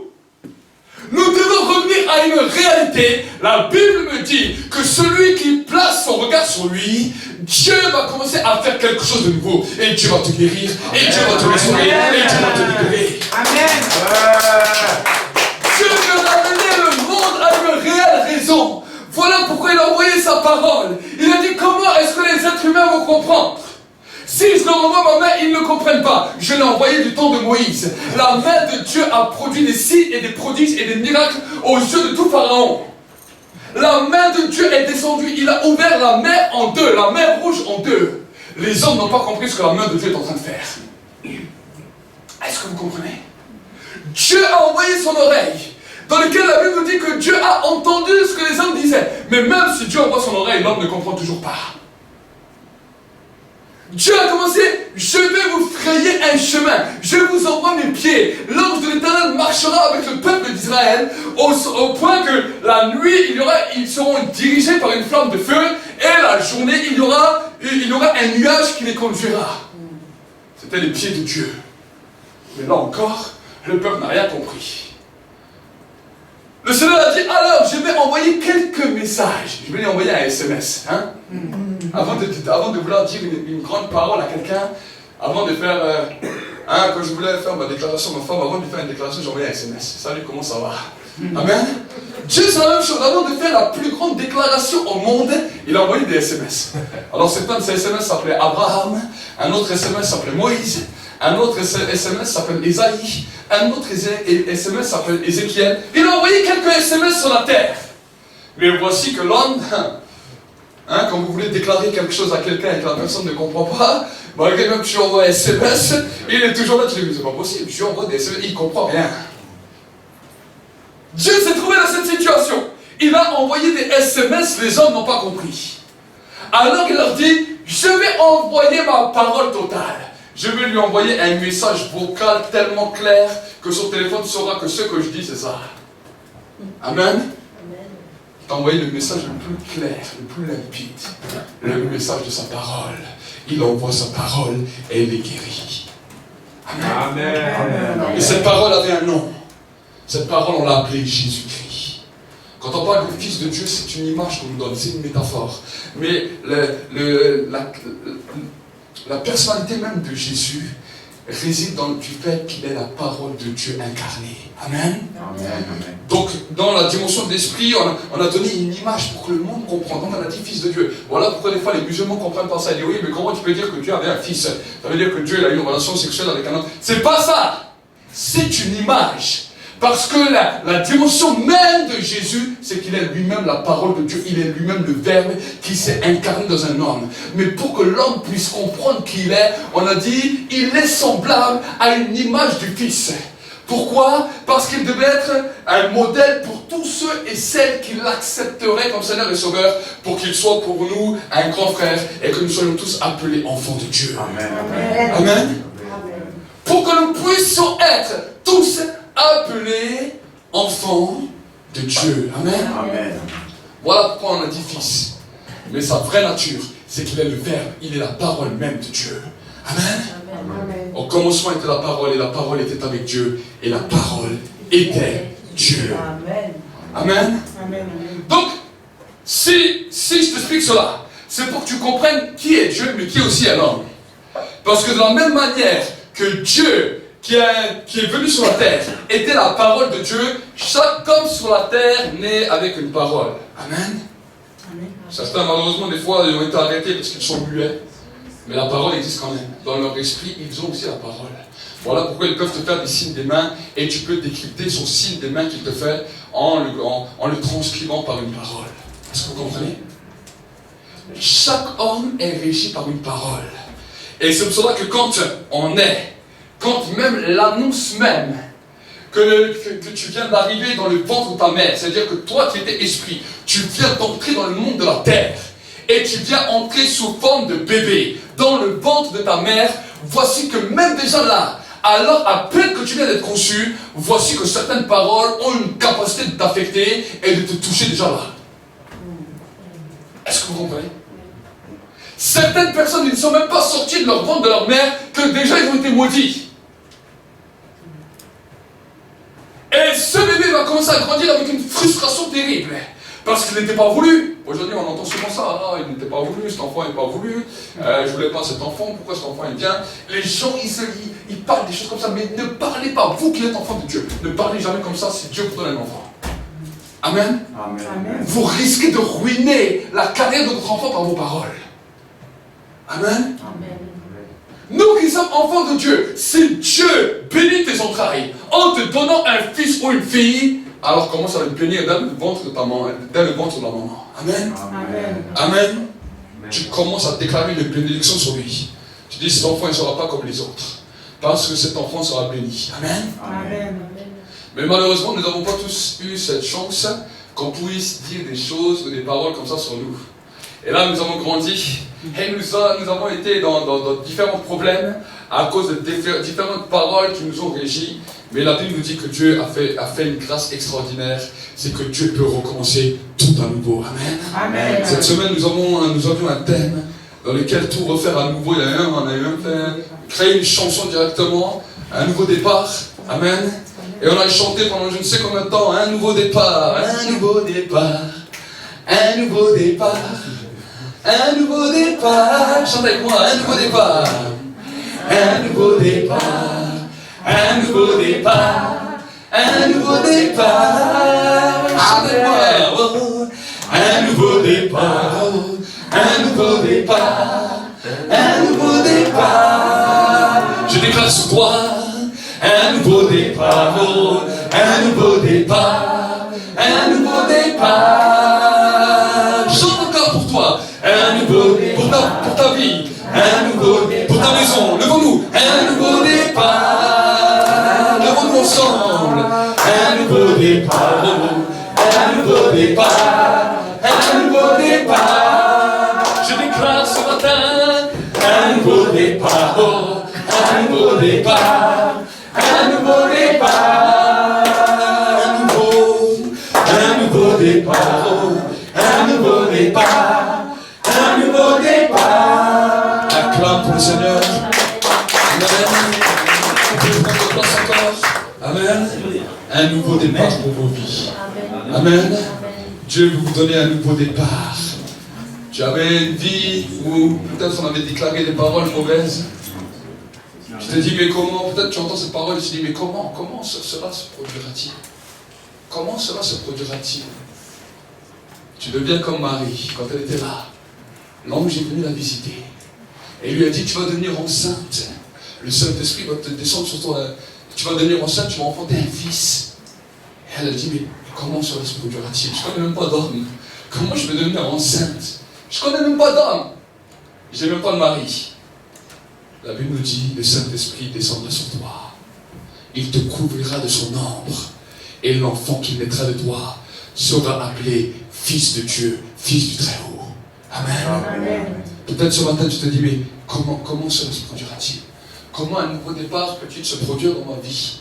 Comment un nouveau départ peut-il recommencer? Tu vois ma situation, tu vois mes problèmes. Comment? Il y a des raisonnements, il y a des pensées, il y a ça. Alors j'aimerais te dire comme l'ange dit à Marie, le Saint-Esprit te couvrira. Le Saint-Esprit qui te couvrira et ta situation changera. Amen. Le Saint-Esprit te couvrira et ta situation changera. Amen. Amen. Continuons ce que la Bible nous dit. La Bible nous dira, toujours dans les Hébreux au chapitre 12, nous sommes donc environnés d'une si grande nuée de témoins, rejetons tout fardeau et le péché qui nous enveloppe si facilement et courons avec persévérance l'épreuve qu'ils nous ont proposée. Amen. Amen. Est-ce que vous êtes prêts à courir? Amen. Est-ce que vous êtes prêts à renoncer à certaines choses dans vos vies qui vous détruisent? Amen. Est-ce que vous êtes prêts à faire violence contre vous-même, contre des choses que demain vous détruiront, pour entrer dans une nouvelle destinée? Amen. Amen. Ça c'est le premier challenge que l'apôtre Paul nous lance. Ensuite il continue, regardez. Les yeux fixés sur Jésus, qui est l'auteur de la foi et qui mène à la perfection. Au lieu de la joie qui lui était proposée, il a supporté la croix, méprisé la honte et s'est assis à la droite du trône de Dieu. Amen. Dans le verset 2, il nous dit, les yeux fixés sur Jésus, qui est l'auteur de la foi et qui l'amène à la perfection. Dans d'autres traductions, il nous dit qu'il est l'auteur et le consommateur de notre foi. Amen. Amen. Je préfère cette version qui dit l'auteur et le consommateur. Parce que bien souvent, vous savez, quand on nous parle de foi, est-ce que je peux parler un peu plus? Est-ce que je peux développer? Est-ce que vous voulez que je développe? Oui. Amen. Amen. Est-ce que vous voulez que votre foi soit bien établie ce matin? Amen. Je vais vous parler de quelque chose qui va établir votre foi, parce qu'on nous parle de foi partout. On nous parle de foi dans toutes les religions. On nous parle de foi à tue-tête et les gens, ils confondent tout. Ils parlent de foi. Mais en vrai, des fois, la foi, j'ai l'impression, quand j'entends certaines personnes qui n'ont rien compris, ils disent, mais Seigneur, j'avais la foi. Et Seigneur, j'avais la foi. La Bible me dit la chose suivante, que Jésus-Christ est l'auteur et le consommateur de la foi. Si Dieu crée quelque chose dans ta vie, c'est pour qu'il puisse te consommer. Écoute bien ce que je dis. Si Dieu crée quelque chose dans ta vie, c'est pour qu'il puisse te consommer. Voilà pourquoi ceux qui disent seulement j'ai la foi, mais qui parlent simplement de leurs rêves, mais que Dieu ne peut pas consommer, voilà pourquoi leur foi demeure stérile. Est-ce que vous comprenez?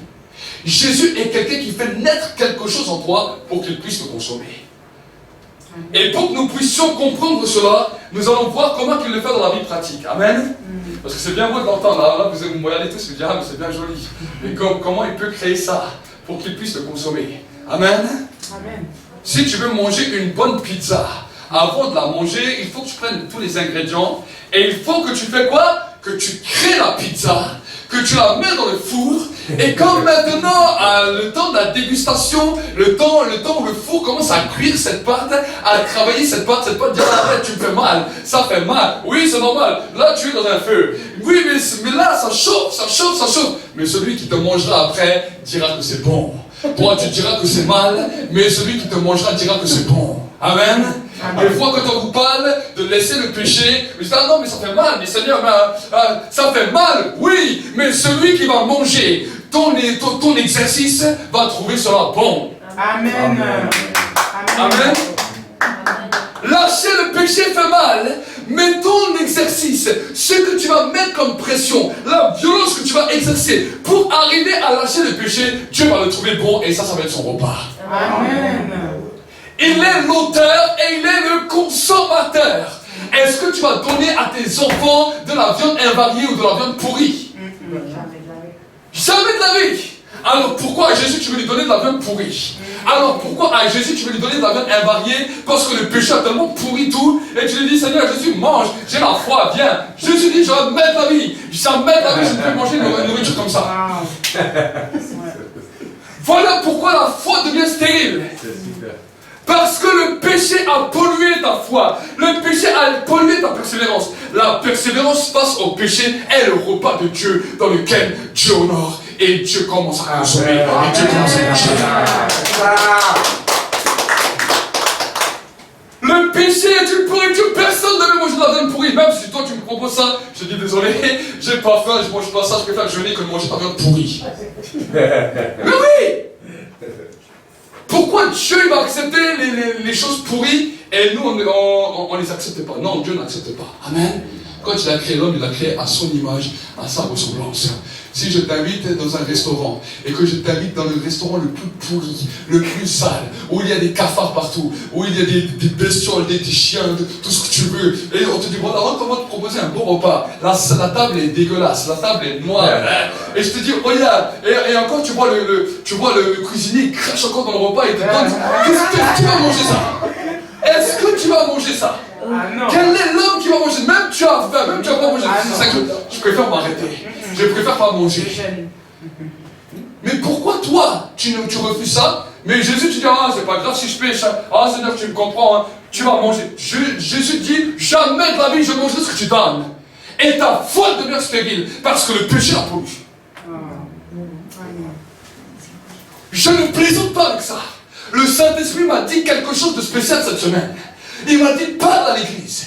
Il m'a dit, vous voulez le Saint-Esprit, vous voulez ma présence, vous voulez voir ma gloire. Il dit, il n'y a pas de problème. Il dit, mais dis à mon peuple que s'il ne réforme pas ses voies et que s'il ne change pas de voie par rapport au péché, je peux descendre, mais ça peut être terrible pour eux. Je ne plaisante pas.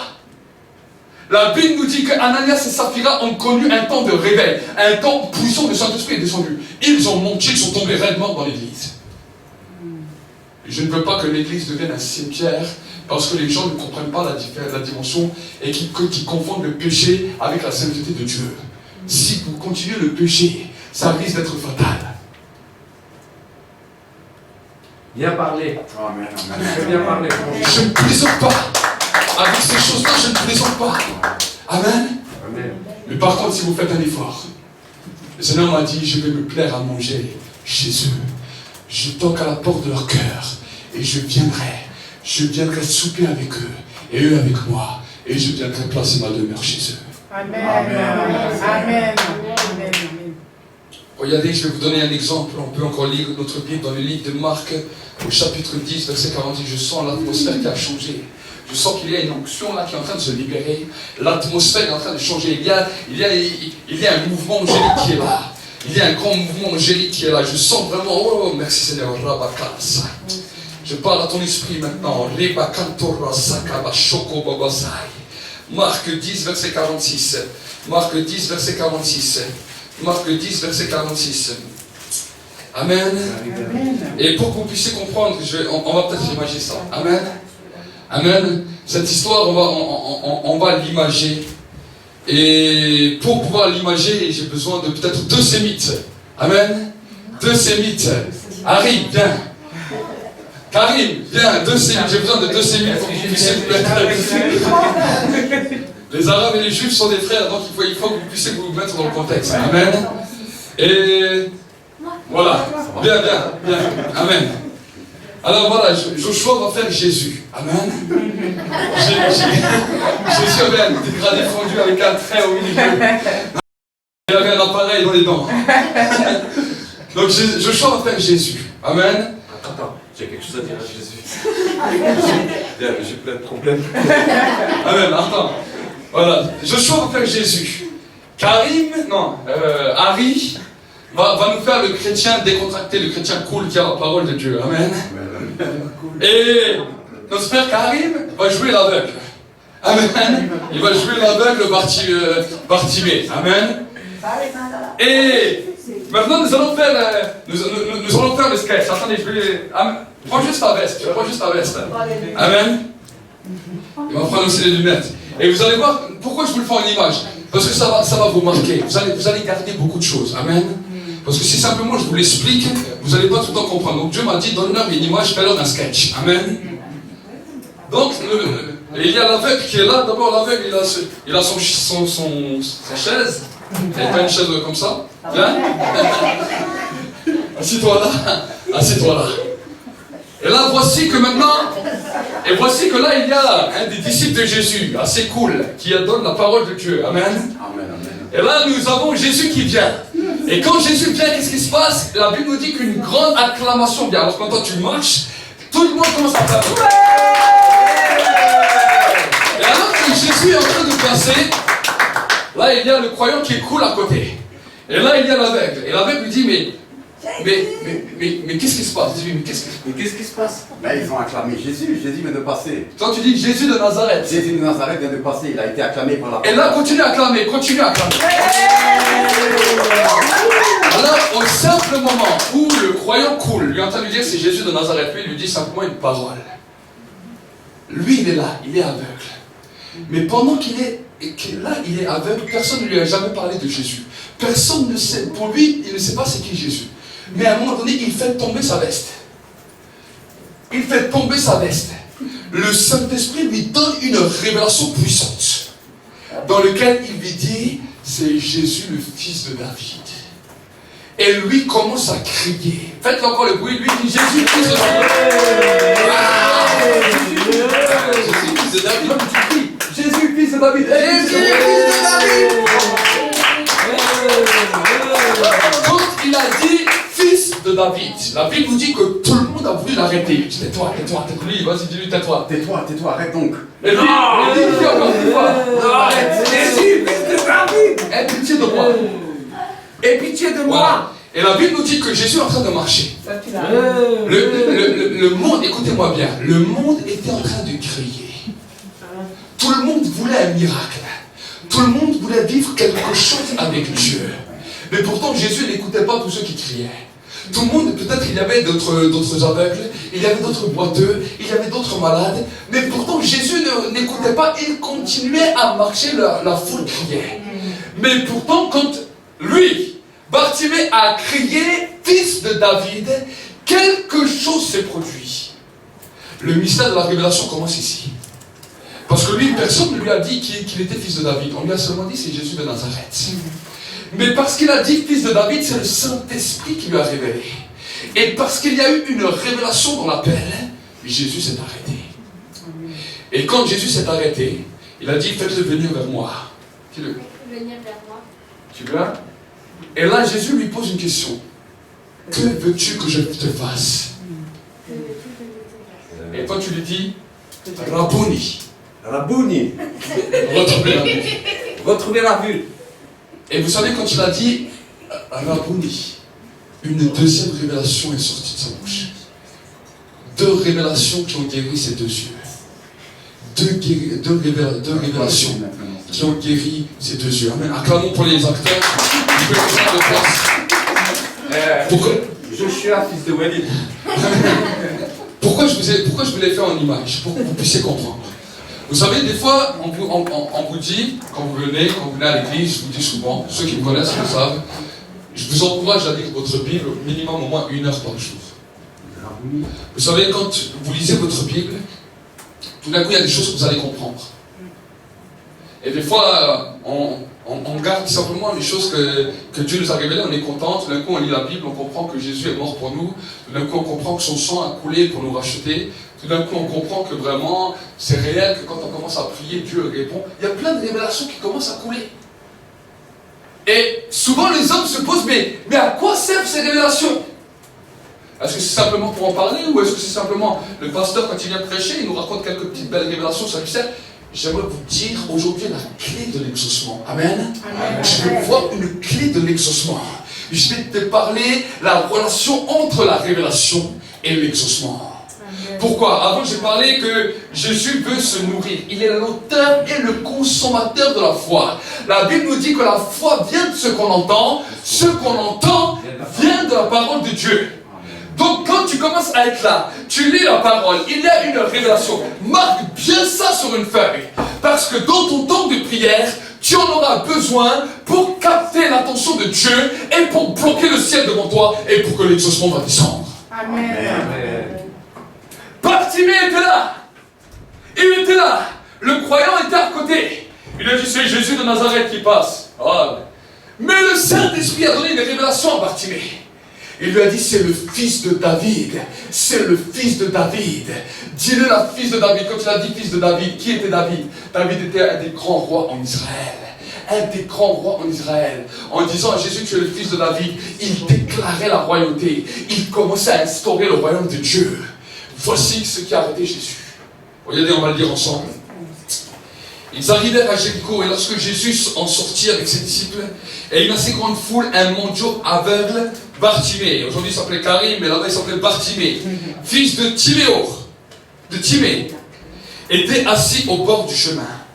Il entendait que c'était Jésus de Nazareth, et il se mit à crier, fils de David, Jésus, aie pitié de moi. Plusieurs lui faisaient des reproches pour le faire taire, mais il criait d'autant plus, fils de David, aie pitié de moi. Jésus s'arrêta et dit, appelez-le. Ils l'appelèrent l'aveugle en lui disant, prends courage, lève-toi et t'appelle. L'aveugle jeta son manteau. Il se leva d'un bond et vint vers Jésus.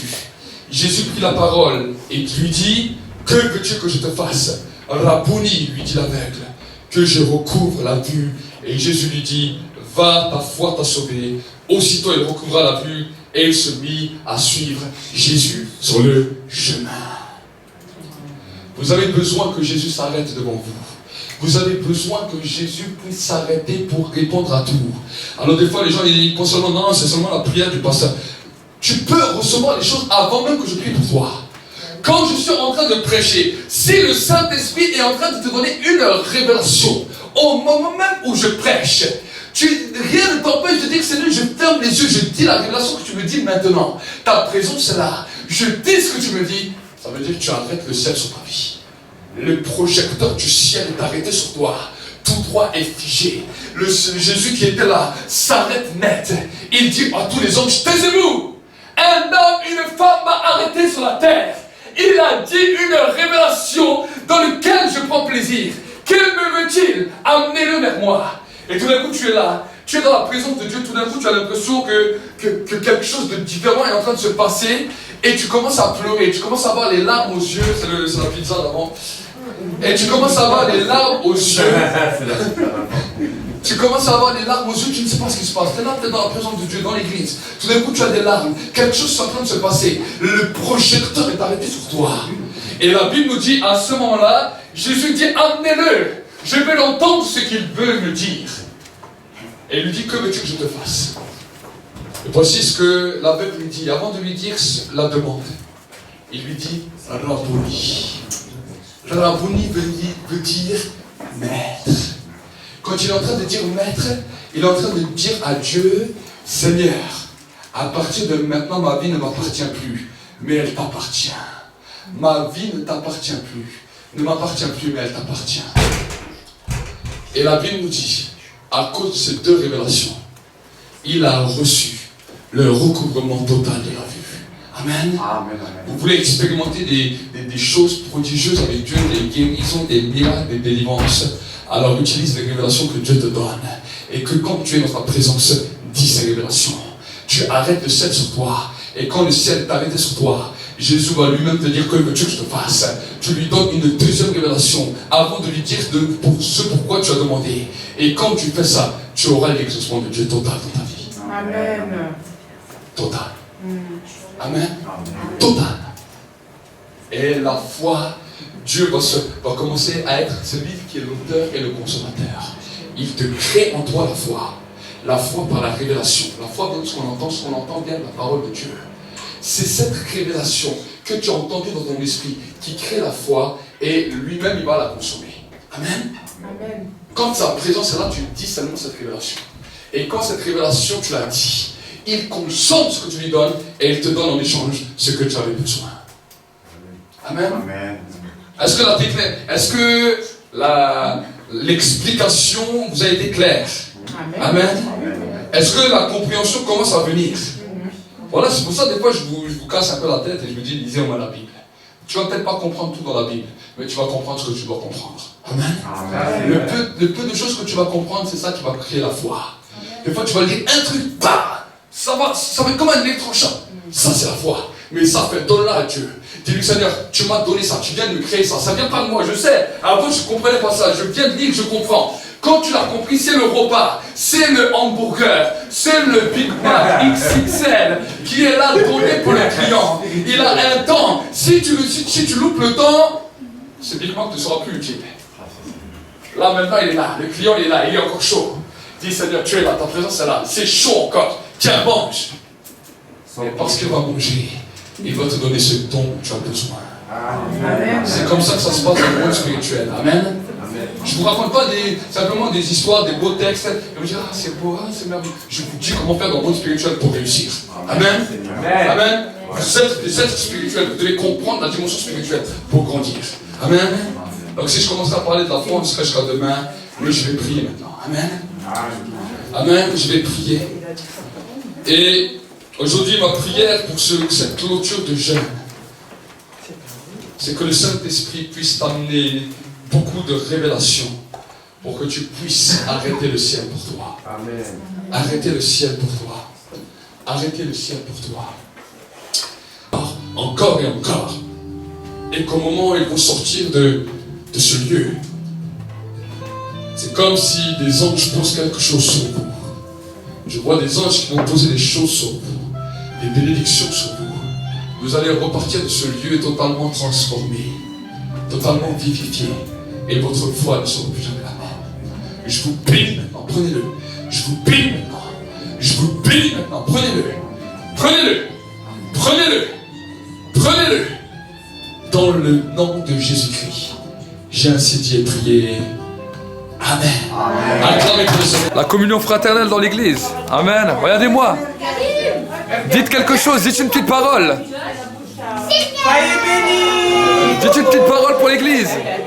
Amen. Soyez bénis. On voit les gourmands. Hein. Les gourmands et les gourmandes. Hein. Les gourmands et les gourmandes. Hein. Alors on a les frères et sœurs qui mangent bien. Vous voyez l'église changée en restaurant. Je veux bien te mettre une petite. Bon appétit. Le pasteur Christelle. Le frère Baba Cool. Bartimé. Et là on a le coin du restaurant. On a le coin du restaurant. Un petit coucou. Pas bien. Amen. Bon appétit. Ça fait plaisir de me retrouver. Et Dieu va également commencer à te faire grandir dans différents niveaux spirituels.